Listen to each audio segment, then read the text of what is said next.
So, Richard, Yes. End of your second term, and you've decided that not going to do it anymore.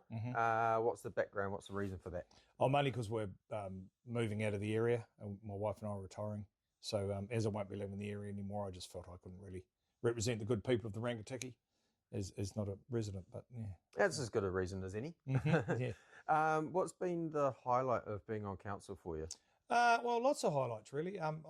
As a lifelong Rangitikei resident, the learning, just seeing how all the bits of the Rangitikei fit together, things you're only slightly aware of, just seeing where they were, how they play in the whole scheme of things. Yeah, it's representing local people. Yeah, there's been lots of highlights really, and been involved in all the decision making, the long-term plans and the short-term plans and all that. Yeah, it's been quite a few highlights. Yeah.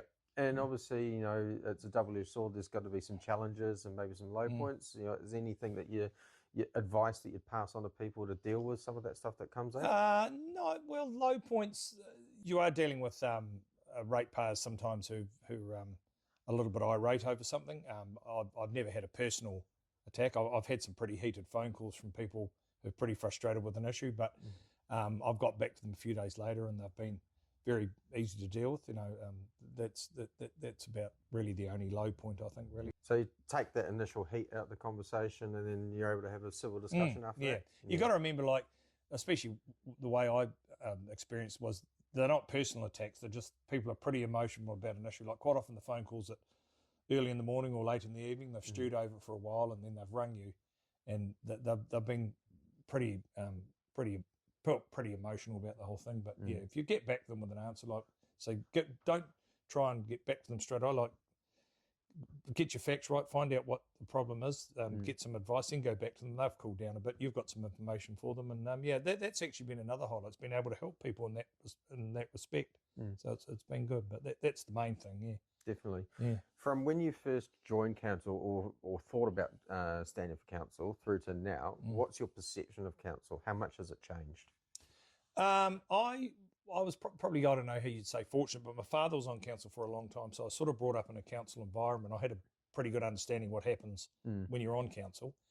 But I think my perception probably is all the work that goes on people don't realise, and it's just the little things that you do as a councillor that are probably would change my perception. But it's like, really? We're actually that involved in that, like that sort of thing. So yeah. That's probably the main thing. Yeah. For people out there that are thinking about standing in these upcoming local elections, what advice would you give them?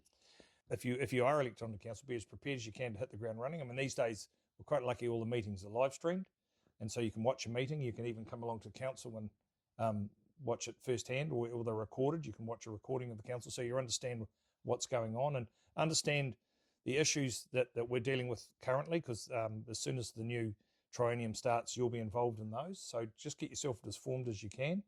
I think the big thing is, as a new councillor, it's a big workload in front of you. Like there's lots of issues you're dealing with.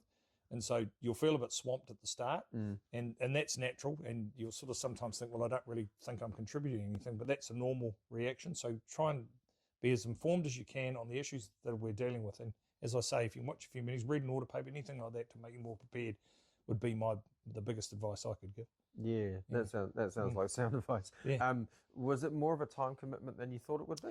Yes and no. It's probably more a time commitment when it clashes with something you're trying to do else. But no, not really. I mean, you've got to go and they're fully aware that it is a time commitment.